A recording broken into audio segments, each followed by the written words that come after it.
Okay.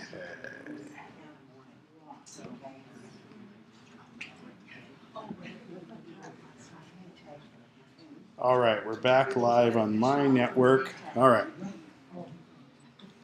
So a couple questions during the break were actually quite good. I didn't discuss book reading. You can get a Kindle app for your iOS device, and if you have Kindle on your PC or you have a Kindle reader, you can, if you're at the same place on the book on the other device, it syncs it with Amazon, and it's exactly where it is on this device. People really like the Kindle reader on the iPad. When the original iPad came out, there was a thing that went around is the original iPad was much better in bright sunlight. I'm sorry, the original Kindle was much better in bright sunlight because it was just that LCD screen. And when you went to go to sleep at night, the original iPad was really heavy, so when you fell asleep and it hit you in the nose, it would wake you up. Where the original Kindle was really lightweight, so it wasn't quite as bad. The iPad mini is more equivalent to that. Now they have the Kindle Fire that does more. I have the Nexus 7 tablet here, which is an Android tablet that also does Kindle very well.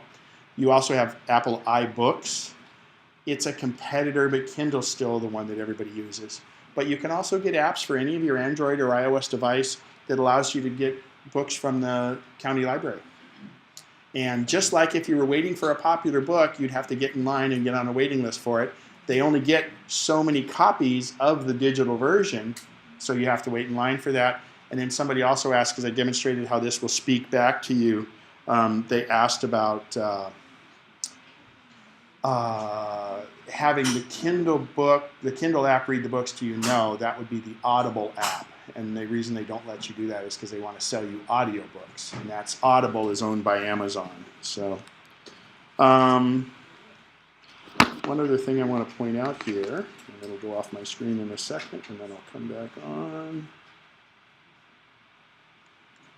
I showed somebody how if I go to a website, for instance, and let's just go to CNN.com. And I'm going to go into an article and Gupta, whatever, why I changed. So, oh, come on, give us the article. Okay, so I'm going to, two things.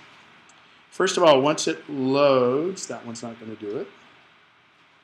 So if I press and hold, I can highlight that. CNN. Over the last year, I have been working on a new documentary called Weed. The title Weed may sound cavalier, but the content is not. I traveled around the world to interview medical leaders, experts, growers, and patients. I spoke candidly to them, asking tough questions. What I found was stunning. So I can email while I'm driving, I can text while I'm driving, and now I can read the internet while I'm driving and be hands-free. It's better than when I used to watch TV while I was driving. So. I used to be a sales rep and I did 40,000 miles a year. So there's a lot of different things. We had somebody came up and we talked about there's some site issues, and I showed them how you can just make it do anything you want. But for the site challenged people, they can have it speak to them. But I have it on mine, so I can listen to a long article on there. I want to go back to a couple of. Oh, first of all, you'll notice I have a thing that says 1, 2, 3 here on my iPhone. If you have an iPhone or an iPad and you do not have this, this is going to be the best guide you can ever do. So I'll talk it through slowly. And I go to Safari. And I type, actually I don't want to get rid of that website. So I type in help. And it's going to autofill and it says iPad user guide. Now if I go to the iPad user guide, I want to bookmark that because if you look at this on the screen, my internet's a little slow. We got a good connection between the computers, but I'm using this internet that you guys can get for free, by the way, which I'll talk about that right near the end. This is for the iPad and the iPhone, A guide on how to use it, the overview of the iPad. There's all the different things, what it looks like, what the buttons are. This is completely interactive on how to use your iPhone and your iPad. And it's basically Safari. You have to be connected to the internet. You don't need a manual because it's all right here. And you get that by typing help.apple, and then it will fill in the rest, the iPhone or iPad user guide. The coolest part about this is when it comes fall and this is updated to iOS 7, it will automatically detect if you're using iOS 7 and give you the tips and tricks for iOS 7, whether it's the iPad or the iPhone. It knows if you're on an iPad or an iPhone. Go ahead. You said that was free? Yeah, it's essentially a website from Apple, and it's in Safari in the browser is where you find it. So you look Safari. My son has an Apple. Apple computer, it doesn't have it for the computer. There's other websites for that. This is just the iOS devices. I think you've got one of those too. So yeah, just have them go to Safari, which is the browser, and up at the very top, type in type in help, and then iPhone user guide is the second hit there, okay? Where? Oh. The second one, iPhone user guide, Okay. and just tap it, and then iPhone on this one, because I'm on the iPhone. It senses when I typed help on the iPad, it came up with the iPad one. So the second one there, it says iPhone user guide. Help.apple.com is the first one, because I figure you really need to get help. I want to show you another thing here. We're going to go to, actually, when I go on the iPad, it'll be a little easier. So here's an article about John Wilkes Booth, okay? And you'll notice, this isn't a good example. I want to get an uglier example.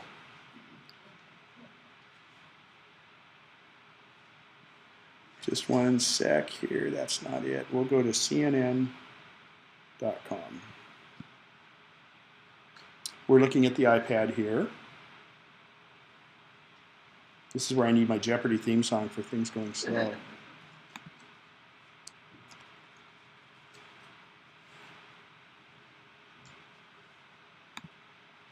All right, so not on this first page, but let's just go in here to tech, let's say. And I'm going to go to an article. I want to show you what you have as an option on the iPhone and the iPad, if this article would load. So we'll go to, here we go. Here's the thing of the day. Apple versus Samsung scorecard. I don't know what it says. I'm not trying to make any judgments here. But I want to show you, hopefully it's a reader article, and we'll know in a second here. When you go to articles, you have an option in Safari of, I really do need that Jeopardy theme song. I'm letting it load completely. The blue line is, it's loading. You'll notice there's a little gray button up there that says Reader. If I tap, look at all this garbage on this page, right? I mean, there's just all kinds of stuff that you don't care about. You're trying to read the article. If I tap Reader on my iPhone, my iPad, or even Safari on a PC, I get it condensed to really everything it is right there. Up at the top, the reader is now purple, but it's gray, so I tap Reader, and I bring up Reader. The other option is, you'll notice there's letters, so I tap on the A's, and I can make the text bigger, bigger, bigger, bigger, smaller, smaller, smaller. And in fact, if I were to print it from here, I would get just that, not all that other stuff. Not all those other advertisements, like when you go to a Yahoo page, you get all these other advertisements. So that's the Reader, and that's built into Safari. And to get out of it, I just hit the purple back, and it goes back with all the other stuff on it. Okay? If I want to zoom into it, I see the main body there. There's all this stuff over to the right. See how that ad has made it go kind of haywire? If I double tap the screen right in the middle, it zooms in with just that also. And that's not Reader. So we can read that article later. I don't know what it says. If you have, there are newer printers out there that allow you to print directly from your Android, your iPad, and your iPhone. I have a printer I recommend that is $49. It's on clearance right now at Office Max. It's a Brother, Everybody's going to rush and get it. There aren't many left. It's a J430W, but the thing is, I buy my cartridge for it on Amazon for 80 cents each. And the Brother printers don't really care. Now, it is not a good photo printer. If you have a really good photo printer, I'm going to tell you how you can make the Brother pay for your ink on your photo printer. So, I get this printer. It's wireless, it's a fax, it's a copier, it's a scanner, and it's great. And your cartridges are 80 cents each at Amazon. They're aftermarket cartridges. The question always comes up and says, Ken, you know, I've heard those aftermarket cartridges are really bad and some of them don't work. They were 80 cents. If one doesn't work, you're still ahead of the game. But you can take that cartridge over to Office Depot and they'll give you $2 for that cartridge. So now you're an ink launderer, but it's legal. So you go over there and you have this nice photo printer with the really nice expensive ink, and you use the cartridges from your Brother to pay for the cartridges for your photo printer. Go ahead. What was the number that? I disavow any knowledge of, no, the one that I like, it's currently called, it's the Brother MFC, which stands for Multifunction Copier, dash J, I don't know why it's J, 430W. And it's USB and Wi-Fi. It's USB and Wi-Fi, but it's J430W. Office Max has it at 49, Staples is 16. They're discontinuing them because the new model, I think, has a chip in the cartridges. And then, if you go to my website, I'll show you where to get the ink. Go ahead. I don't know if you know that, but They were the top printer. not only that, but they were saying that all printers use ink on startup, but the others do not. Yeah, and I think they're finally catching on to these cheap ink guys because the newest Brother printers have chips, and I haven't discerned whether they have it or not. My website, my cheap little website I have here, if you go to kenspencer.com and click on MacNexus, which is where I have all my recorded classes, which will be where these are today too, they'll be on here. If you go down here and it says ink, this is a link. I don't get an Amazon referral or anything on it. It's only a $7 printer. But there it is. You get 10 cartridges for $7.28. And if you find 20 bucks more worth of stuff to put in your cart, you're going to get it shipped for free. And yeah, one of them may not work. Okay. So I'm not saying you can't take the full ones down to Office Depot and get a $1 credit. Staples gives, or $2 credit. Staples gives you a $2 credit too. Their only stipulation at Staples is twice a year you have to buy $30 worth of ink to be able to get it. You can turn in 10 cartridges a month at $2 each. And I'm not saying abuse it because I don't like abusing those things, but they recycle the cartridges. What they do is they sell those cartridges to the people that do ink refilling. You know, if you go to Costco or places, they're going to refill your cartridge for $6 or something. For $8, you get 10 cartridges. So, and it is, I'm not telling you it's a great photo printer. It's a really good printer for the rest of the stuff, but it's just a utilitarian printer. You'll now not worry about it. I'm such a frugal person that I used to hate to print in color. I'd use my black and white laser. So now you can print that Google map that you have on your PC that you want to get directions for. And it prints directly from your iPad, your iPhone, and your Android. I'm sorry? How do you connect? Call the tech guy back here. He'll set you up on the network. Well, they have a CD, so on your PC, you CD, it'll configure it to your network just fine. And once it's on your network, it will automatically show up here. So once it connects to your wireless network, it'll show up on your iPhone, your iPad, and your Android. It does. In fact, it works great with PCs, and the setup's even easier on a PC. So, and usually it'll go in this one may not have Windows 8 drivers in it yet. You may have to download them because it's an older model that's being discontinued, so the CD was probably printed before Windows 8. But if you get it set up, as long as you get it on your Wi-Fi network, everything can see it. Okay? They didn't have the printer at the store. That didn't have it at the store. So I had them call another store. Didn't have it at the other store either. But they had it at the warehouse. So they placed an order there, and they FedExed it to 2 days later at home for nothing. So Office Max took it. And almost all printers come with a starter ink cartridge. So when you say, man, the cartridges, whether it be a Canon, HP, or whatever, ran out quick, they want to sell you cartridges later. That's why they're discounting the printer so much, but they have starter cartridges so that you'll have to buy ink sooner. It's the way it works. You could spend $300 for the printer if you wanted and then probably get inexpensive ink. But this little thing with the Brother is a great thing. And it's been good. I, in fact, got the next model up because I can even print directly on DVDs and CDs. All right. We talked about Reader. Oh, I wanted to show you that Panorama app we talked about. So I'm going to go in. The built-in camera on the iPhone has a Panorama app. And if you go up here where it says Options at the top, Panorama is an option. So I press Panorama. And I start this, and it says, move the phone continuously when taking a panorama. So then I tap the start, and I go along, and if I go too fast, it says slow down. Well, it doesn't really. Slow down, see? Now, it does 270 degrees. It doesn't do a 360. But the other thing that happens is, first of all, this photo, look at how seamlessly it stitched everything together. You don't see, and then, it's a challenging light situation. Look at how seamlessly. Don't hold your hand out and go like this, because you're changing the angle of incidence. You want to rotate around the lens, realistically, if you think about it. Okay? And you always take videos in landscape mode, but in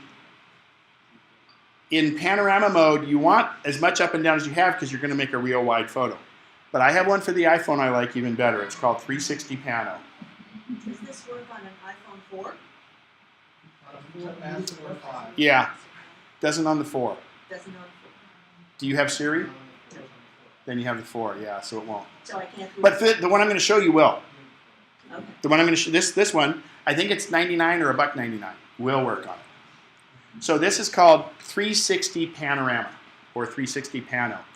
And I'll start it.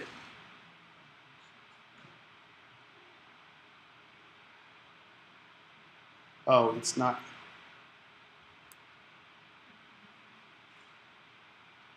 You're not hearing it click. Got to fill it in. See how I went back and filled it in? When I don't have the speaker plugged in and I don't have my volume off, it does a click at each spot. I was in Arches National Park near Moab, and I was on a plateau and I wanted to take a 360, and the sun was so bright I couldn't see the screen, but the clicks allowed me to know that I could move to the next photo. And it does it as a 360, and then you can upload it free to their website, and their website has a great viewer. But you can see here it stitched it all together, even where I made the little mistake. 360 Pano, it's like, I think it's 99 cents. It'll save it to the camera roll, and it'll also upload for free. Oh, there was a question earlier here about Quicken.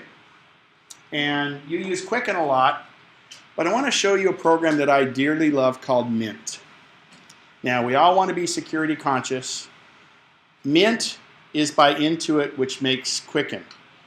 But the way Mint is very secure is it doesn't show your account numbers, and you can't do any transactions. It's to simply view transactions is all it's to do. Okay? So I'm going to pull it up.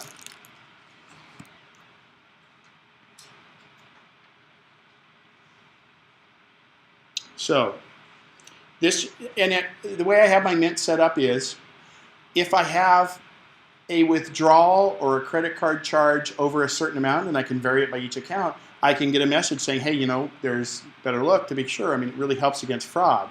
I also have one that I've stupidly put on there for a large deposit. It alerts me. Well, I'm the one that made the deposit. If somebody wants to make a deposit for me, that's okay, but I'm alerted to it. So I guess I can know who to thank. So if I click on my accounts, I have my one bank has put in some new security things, so I have to go update it. But if you go down here, so down here is different accounts, and you can choose to have accounts on or off or display certain ones. Any bank, virtually any bank. Mine's Heritage Credit Union, the old Mather Federal Credit Union. They participate with this. So if you can get the information into Quicken, you can get it to here. You don't have to have Quicken for this. So if I go here and I say, go into my credit card, let's say. So there's, oh, looks like I bought one of those at Office Depot. I bought one of those $49 printers there. And it shows the transactions. And you can always go in and say, well, did that clear? Has it hit yet? Did I get that credit back? And the beauty of it is, it knows Office Depot is a office supply place. So at the end of the month, I can go into mint.com on my computer and print out a spreadsheet of all my transactions. It'll categorize them. I can say whether they're tax or whatever. For instance, one here is down remotes.com.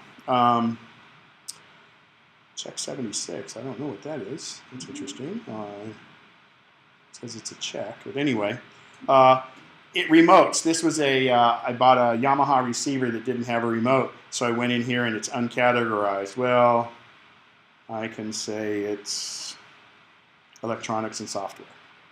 So I've put it into a category. And then you can print this out from a computer by the website mint.com.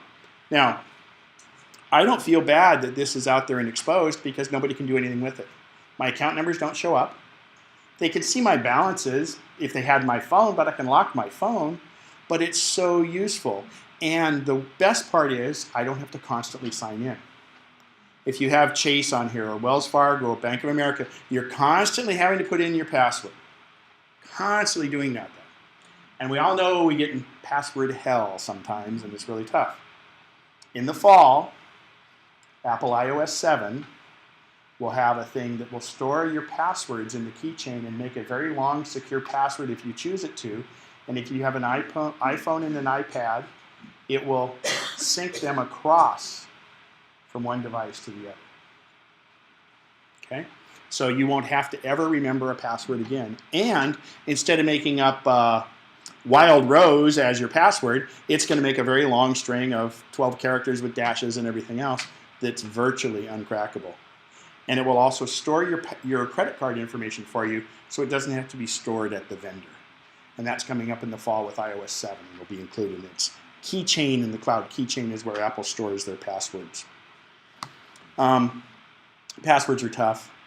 If you go to where I showed you the ink thing is at kenspencer.com where the video is, there's a little sheet you can download that you can put all your passwords in, but then you've got to hide it somewhere. But it kind of prompts you for the different ones. And passwords. We think in the fall the iPhone will have, I think it's still a year out, but there is indications that we'll have fingerprint recognition on it. Apple, 18 months ago, Apple bought a company called Authentec, which is a fingerprint recognition thing. A lot of people have fingerprints that don't work, so I think the new business model I think somebody needs to come out with a unique cover you could put on your thumb, and it would be your unique identifier that would work on those things. So then the people without it, because it's really going to be the way in. So no longer do we have to type, no longer will we have to enter a password. Oh, that's it, okay, that's my password. And it'll be with your thumb. Iris scan, I think, still creeps people out a little bit, but it's going to be the most accurate, but we're not there yet. So, any other questions? Oh, I'm sorry, you're blending in the curtain back there. I have never purchased an app. I always use the free one, but if I want to purchase an app, where's it built? Yeah, so you should have a credit card on file. If you've purchased a free app, we call it purchase because you really go through the process. And in fact, there's a lot of apps now that are free, but you get add-ons. They're called freemium. In other words, they're free, but if you really wanted to do something, you pay more and more and more. I know guys that spend hundreds of dollars on these games where you buy extra donuts and you put it in. And the Simpson one, I mean, it's got people. I'm too addictive. I have to stay away from games. I just can't do it. No, I haven't. I'm lucky. If I do, I'm gone. So you already have an account set up because it wouldn't have let you purchase free apps otherwise. So you go in there, and when you say buy, you may have done it without a credit card, and if you did, it'll ask you to enter your credit card information, and it's very safe with Apple. That's why Apple is requiring people to have very secure passwords now, because the future of all phones is this is how you're going to buy a lot of things. You're not going to be carrying credit cards. You're going to be able to, I mean, I do all my business with Square. The credit card reader goes right in here. But this thing is going to be able to do, not just this, Androids. They have near field communication, NFC chips. You can attach to them and different things that'll just swipe it by. But to be honest, there's so much going on with that. And they want to make sure you have a secure password now, because the majority of the things you hear about that are so-and-so got hacked, they didn't. They had a weak password and they got hijacked. Google, Apple, Microsoft, Amazon, you don't hear about them getting hacked. You don't hear about credit cards getting compromised with them. And the reason being is these companies spend a lot of money marketing themselves. Tens and hundreds of millions of dollars marketing themselves.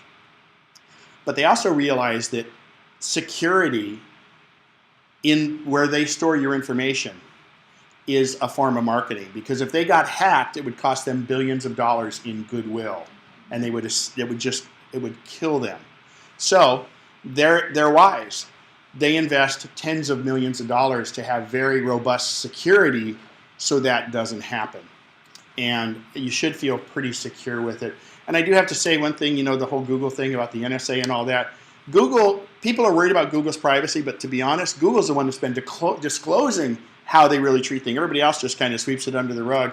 But Google has been fighting some of those battles, trying to go against disseminating this information without a warrant. But, you know, I just say, as far as security goes, I could probably go hide in the Rose Bowl on January 1st if the game was playing. It'd be hard to find me.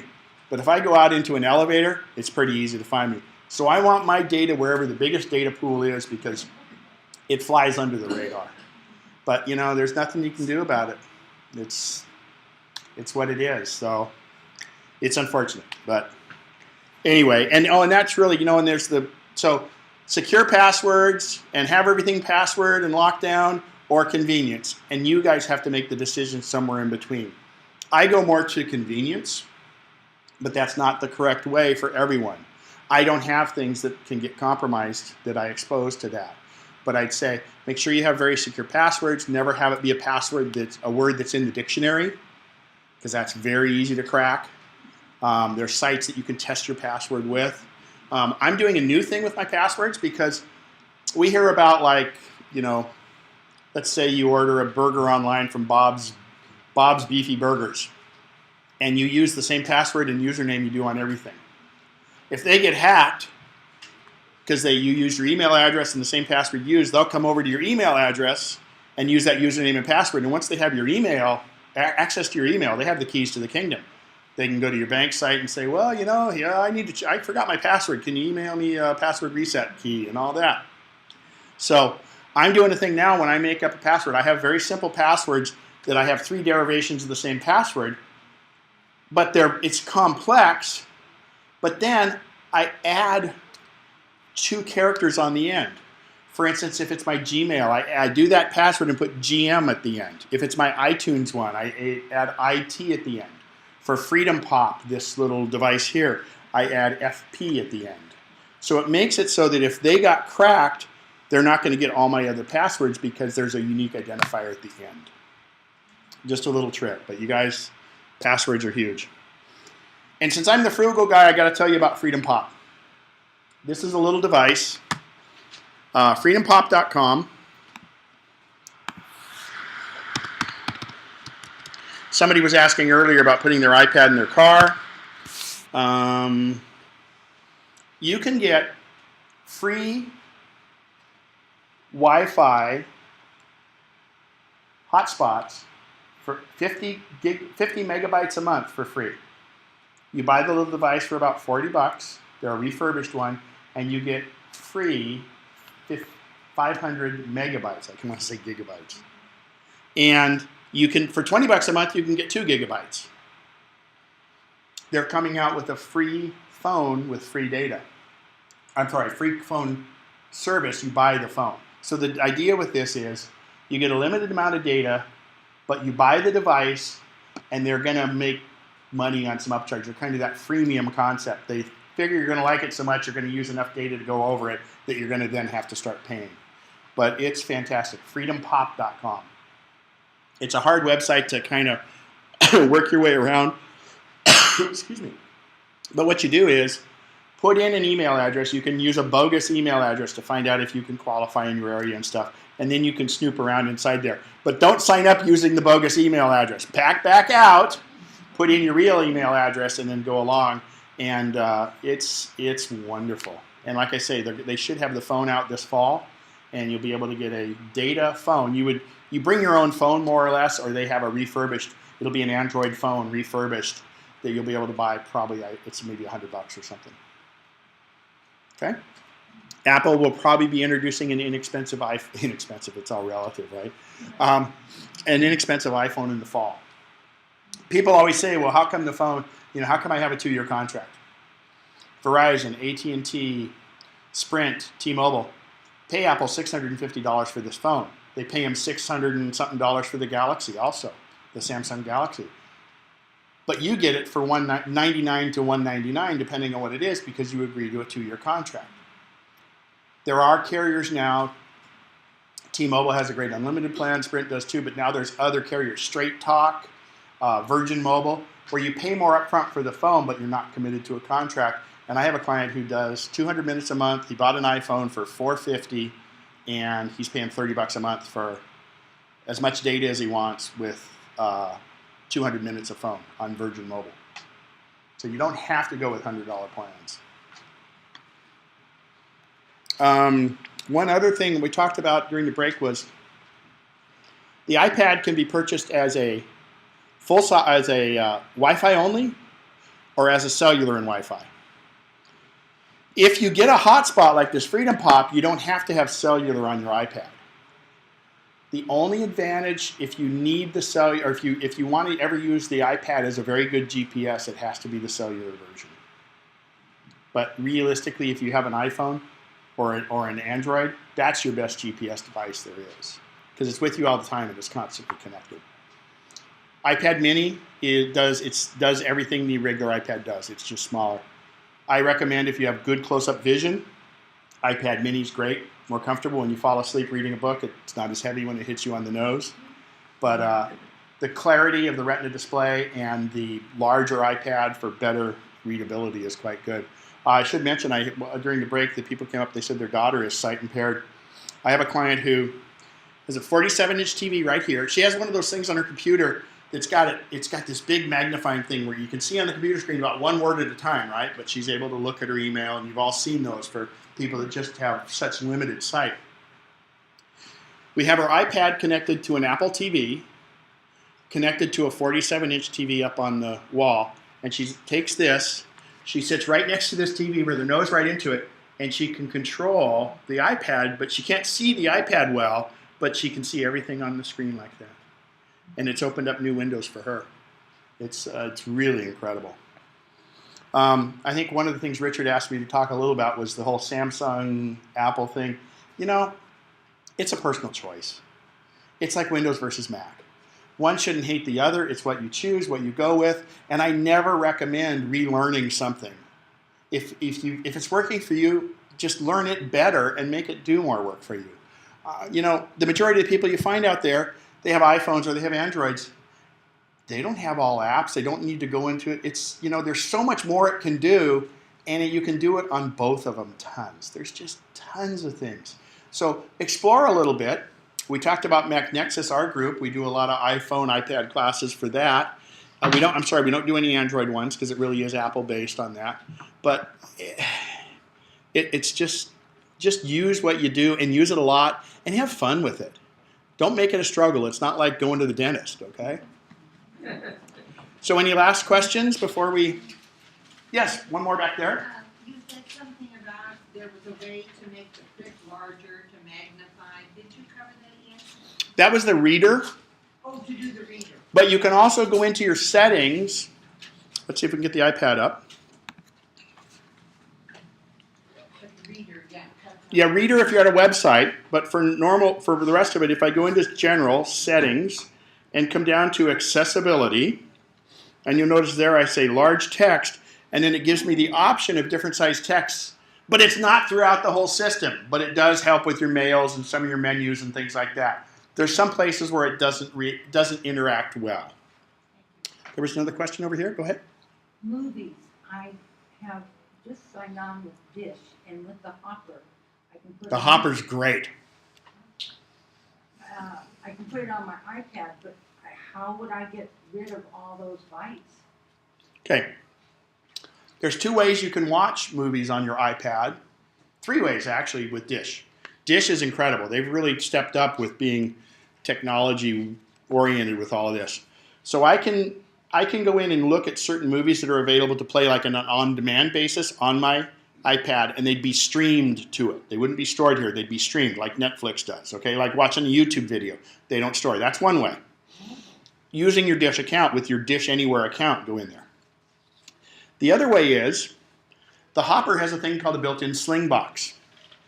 Slingbox kicks butt. I've had Slingbox since the early days. I was actually a demo tester for them years and years and years ago. It's a little device that sits in, it's inside the Hopper, but what it does is it reflects one of the tuners on your Hopper, and it can put it over the internet, and I can use the Sling Player app here, or I can use on a PC or a Mac. It's $15 on the iOS device, 15 for the iPhone, 15 for the iPad, not once for both. But it's free on your Mac or your PC, and you can watch live what your TV's doing back home if you're sitting somewhere. I'm a big hockey fan. I used to watch the Sharks games that way. The other thing you can do on the Hopper is you can go into your remote settings, and if anything you've recorded already, you can say save for mobile or prepare for mobile, and you send it over to this. While you're at home on your same network, it will go up here. So now all of a sudden you get in the plane, and you can pick up on the old episodes of Breaking Bad or Dr. Phil or whatever it is you want to watch is on here. And then when you're done, you should be able to delete them from the Dish Anywhere app. That's what I'm specifically asking. Do you have any on yours? Do you have yours with you? No, because I didn't know how to get them off once I got them on. Feel free. I'll give you my card at the end. I'll give you a thing. Usually you go in to say edit. I haven't pushed any like that because I don't have Dish, but I can check it because I can't. My mom's, yeah. But anyway, there's got to be a way to delete it. Okay, but that is very useful. I mean, think about it. You haven't caught up on all your shows, and you can sit on a plane and watch all your past shows not connected to the internet because they're stored on your iOS device. Last question. Yeah, my sister is extremely challenged, blind, just legally blind. You mentioned a big screen, and I didn't get the first part of it. So there's 2 ways to do it. The easiest way is to buy a connecting cable from the iPad to the TV. It's HDMI. And then you keep this close to you because you're using this to manipulate everything. But just like I'm doing here, everything's mirrored up on the TV. It can be done wirelessly with Apple TV, but the setup there is a little more challenging. It's about the same price in general because you have to buy this $39 adapter and an HDMI cable, but it works wonderfully. But she's got a PC. Okay, if she used an Android, Oh, you can do straight out from the PC. You can get it to most TVs. If it's a newer PC, it might have HDMI out. If not, you can get a connector to do it. It's a little tougher to do it wirelessly unless you get, a Chromecast, right? But then it's only going to be with the Chrome browser would be the only thing to do. I picked up a Chromecast. They're pretty cool, but it only shows what's in the browser. It won't show everything else on the computer. But I'm sure there's some good, easy connection cables you can do for that. Is it a laptop or a desktop? I would think it would be a desktop. Okay. Yeah, and if not, you can get a card put in it that you can put out to it. Thank you again, kenspencer.com, and come get my cards, but I'll give Richard some links so that you can see where the videos. Oh, let's quit our. And they'll be on the links Recording? page under the computer meeting section, the second section of that page, when he gives me the links to the finding.